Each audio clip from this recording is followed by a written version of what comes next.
Claves de la semana. Seguimiento de noticias internacionales elaborado por CESCE. Saludos, estas son las noticias más importantes de la semana. Se recuperan los salarios según la Organización Internacional del Trabajo. Estados Unidos amenaza con imponer altos aranceles a las importaciones de México y Canadá. Filipinas, guerra abierta entre la vicepresidenta Sara Duterte y el presidente Marcos. Primer alto el fuego entre Israel y la milicia libanesa de Hezbollah desde que comenzaron los enfrentamientos el 7 de octubre de 2023. En Siria, la ofensiva rebelde se hace con el control de Alepo. Biden realiza su primera y última visita a África en Angola. Y terminamos en Estados Unidos porque la Comisión Federal de Comercio ha abierto una investigación contra Microsoft. Comenzamos. En clave internacional, los salarios reales, es decir, descontando la inflación, aumentaron un 1,8% en 2023, de acuerdo al reciente informe publicado por la Organización Internacional del Trabajo, una agencia perteneciente a las Naciones Unidas. Este incremento supone un cambio de tendencia respecto a la contracción cercana al 0,9% registrada en 2022. La recuperación se explica en buena medida por la moderación de las presiones inflacionistas. En términos regionales, el comportamiento ha sido heterogéneo. En los países más avanzados, los salarios reales se contrajeron durante 2 años consecutivos, menos 2,8% en 2022 y menos 0,5% en 2023. Por el contrario, las economías emergentes registraron un importante crecimiento, especialmente en el último año, 1,8% en 2022 y del 6% en 2023. Según las previsiones de la OIT, a nivel mundial los salarios aumentarán un 2,7% en el presente ejercicio, el ritmo más elevado de los últimos 15 años. Por otra parte, el informe destaca que la desigualdad salarial desde principios de este siglo se ha corregido en muchos países a una tasa entre el 0,5 y el 1,7% anual. A pesar de estos avances, la OIT advierte de que la diferencia continúa siendo considerable. A nivel mundial, el 10% de los trabajos peor remunerados representan el 0,5% de la masa salarial, mientras que el 10% de los salarios más elevados concentran cerca del 38% del total. Nos fijamos ahora en México, Canadá y su relación con Estados Unidos porque Donald Trump ha amenazado la semana pasada con imponer un arancel del 25% a todas las importaciones de México y Canadá, buscando presionar a sus socios comerciales en temas clave como la migración y el tráfico de drogas. La presidenta mexicana Claudia Sheinbaum reaccionó de inmediato con una carta advirtiendo sobre las graves repercusiones que una guerra comercial tendría para ambas economías. Señaló posibles aumentos en los precios, pérdidas de empleo y tensiones diplomáticas, al tiempo que destacó los esfuerzos de México para frenar la migración y el tráfico de drogas. Además, subrayó la corresponsabilidad de Estados Unidos en estos problemas, particularmente en el consumo de estupefacientes y el tráfico de armas hacia México. Por su parte, el primer ministro canadiense, Justin Trudeau, enfatizó que estas medidas podrían desestabilizar acuerdos comerciales clave como el TEMEC y provocar pérdidas significativas de empleos en ambos países. Tanto México como Canadá han advertido sobre la posibilidad de represalias comerciales en caso de que estas medidas se implementen, una táctica que podría agravar aún más las tensiones en la región. Aunque el impacto exacto de los aranceles es difícil de calcular, estudios del Center for American Progress señalan su impacto sobre la inflación y estiman que las familias estadounidenses podrían enfrentar aumentos significativos en el costo de bienes esenciales como alimentos, combustibles y ropa, incrementando su gasto anual en hasta $1.300. Sin embargo, la economía estadounidense sería menos vulnerable debido a que las importaciones representan solo el 15% de su Producto Interior Bruto. En contraste, México y Canadá dependen en mayor medida del comercio con Estados Unidos. Para México, donde más del 75% de sus exportaciones tienen como destino este mercado, las repercusiones serían inmediatas, debilitando la confianza de los inversores y frenando el crecimiento económico. Canadá también enfrentaría graves daños, especialmente en sectores clave como el automotriz y el agrícola, pilares fundamentales de su economía. Estas amenazas no son nuevas en la estrategia de Trump, quien ya utilizó tácticas similares para presionar la renegociación del NAFTA que dio lugar al actual TEMEC. Sin embargo, el contexto político y económico actual difiere significativamente del de su primer mandato. Analistas sugieren que estas amenazas podrían ser una herramienta de presión anticipada con miras a la renovación del tratado en 2026, aunque su implementación efectiva es poco probable. En cualquier caso, con Trump es difícil anticipar sus acciones, lo que añade incertidumbre para los tres países. Les hablamos ahora de lo que está ocurriendo en Filipinas. El enfrentamiento entre la vicepresidenta Sara Duterte y el presidente Marcos ha llegado a niveles difícilmente superables. La semana pasada, Duterte dio una impactante rueda de prensa plagada de improperios hacia el mandatario, con el que compartió cartel electoral en las presidenciales de 2022 y en la que denunció un complot del presidente para matarla. Dijo incluso que ella misma había contratado a un asesino para que, en caso de que fuera asesinada, matara al presidente, a su esposa y a su primo, el actual presidente de la Cámara Baja del Congreso. En concreto, dijo: ya he hablado con alguien, le dije que si me mataban fuera a matar a BBM, como se conoce al presidente filipino Liza Araneta, y Martin Romualdez. No es broma, afirmó, sin dar detalles sobre el presunto complot para matarla.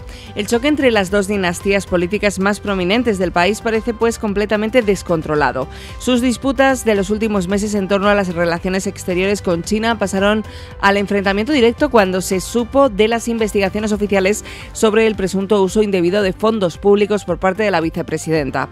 Sin embargo, con sus declaraciones de esta semana, Duterte habría dado una nueva baza casi definitiva a sus enemigos políticos. La vicepresidenta ha intentado posteriormente retractarse de sus palabras, alegando que se habían sacado de contexto. Sin embargo, la policía ya ha abierto una investigación sobre sus amenazas y, en paralelo, podría plantearse un proceso de impeachment o juicio político para cesarla del cargo, lo que podría dar paso a echar por tierra sus posibilidades de presentarse a las presidenciales de 2028. Las próximas elecciones legislativas previstas para mayo de 2025 serán cruciales para ambos líderes como referéndum sobre su popularidad y calibrar el daño que está provocando este enfrentamiento entre los votantes. Y nos fijamos ahora en el conflicto en Oriente Medio y hablamos de ese alto el fuego entre Israel y la milicia libanesa de Hezbollah, que acordaron el pasado 26 de noviembre y que es el primero desde que comenzaron los enfrentamientos el 7 de octubre de 2023.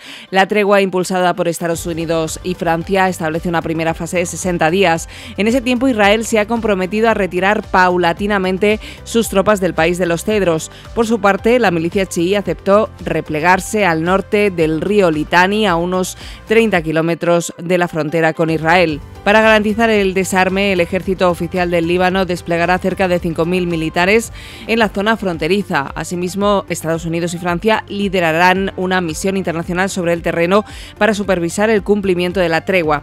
Un ejercicio de vigilancia en el que también participará previsiblemente la Fuerza Provisional de las Naciones Unidas para el Líbano. El primer ministro Benjamin Netanyahu señaló que el cese de las hostilidades permitirá a Israel centrarse en la amenaza iraní, aislar a Hamás y reponer sus capacidades militares. La ofensiva en territorio libanés ha causado en estos dos últimos meses cerca de 2.500 fallecidos y más de 1 millón de desplazados.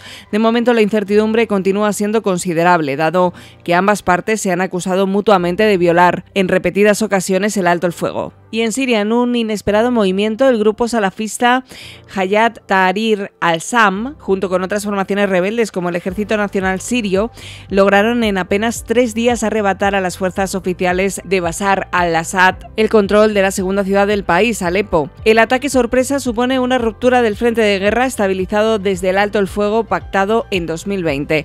El vertiginoso decaimiento de las Fuerzas Armadas sirias en Alepo recuerda en cierta medida al desmoronamiento del ejército iraquí durante la primera fase del conflicto contra el Estado Islámico entre 2013 y 2014. Tras el éxito en Alepo, las facciones rebeldes han iniciado una ofensiva hacia Hama, una ciudad estratégica a medio camino de Damasco. Anticipar la evolución en las próximas semanas de un conflicto tan sumamente complejo es extremadamente difícil, debido a la multitud de derivadas y a los intereses enfrentados de los numerosos países que participan de una forma o de otra en el conflicto, como Estados Unidos, Rusia, Turquía e Irán. Una de las ramificaciones que ha desencadenado estos acontecimientos es la reactivación de los enfrentamientos entre los grupos armados respaldados por Ankara, principalmente el Ejército Nacional Sirio y las milicias kurdas reagrupadas en las denominadas Fuerzas Democráticas Sirias, mientras que la prioridad de HTS, un grupo que originalmente formaba parte de Al-Qaeda, es avanzar hacia Damasco para derrocar al régimen autocrático de Bashar al-Assad. Los movimientos del ENS en las últimas horas se han centrado más bien en debilitar las posiciones kurdas en las cercanías de Alepo. Por su parte, el régimen sirio está intentando reagrupar sus fuerzas para frenar la ofensiva rebelde.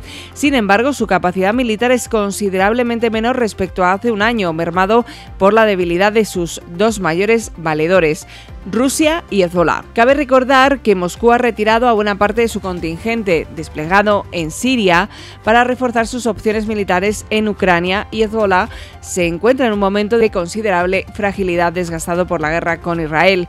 En este complejo entramado, las últimas informaciones apuntan a la llegada en apoyo del ejército sirio de centenares de combatientes de las milicias iraquíes vinculadas a Irán. Y nos vamos hasta Angola, porque Joe Biden ha dado comienzo al primer viaje oficial que realiza al continente africano como presidente de Estados Unidos. Su destino, Angola, es la octava economía africana que, tras décadas de proximidad a China, el principal acreedor de su elevada deuda externa, y Rusia, busca estrechar sus lazos con Occidente de nuevo, algo que también desea Estados Unidos, que está intentando recuperar su influencia en el continente.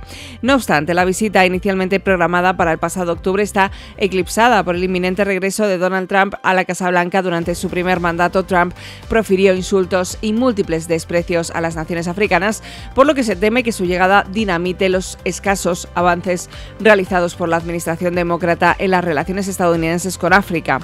La visita a Angola sirve también para celebrar el compromiso estadounidense de más de $3.000 millones para el desarrollo del corredor Lobito, una línea ferroviaria que conectará las áreas mineras de la República Democrática del Congo con la costa angoleña.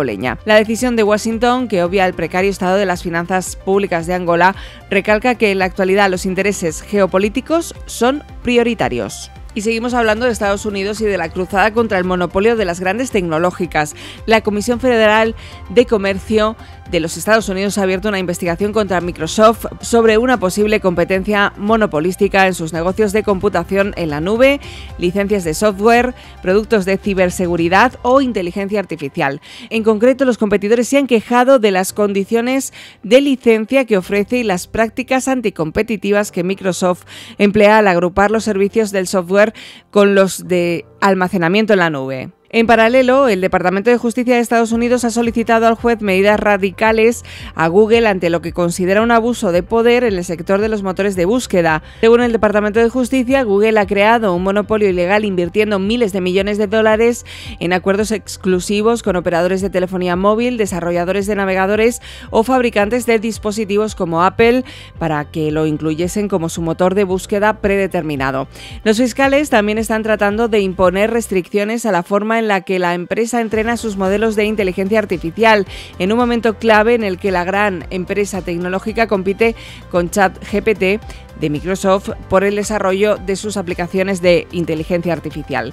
El gobierno de Biden ha llevado su enfrentamiento con las grandes empresas tecnológicas hasta el final de su mandato. Sin embargo, parece que la administración entrante favorecerá una mayor cooperación con las llamadas GAFAM, acrónimo que agrupa a Google, Apple, Facebook, Amazon y Microsoft. Y hasta aquí nuestro repaso de noticias internacionales. Recuerda que puedes consultar más desde el apartado de comunicación Claves de la Semana en nuestra web ceste.com. Hasta la semana que viene.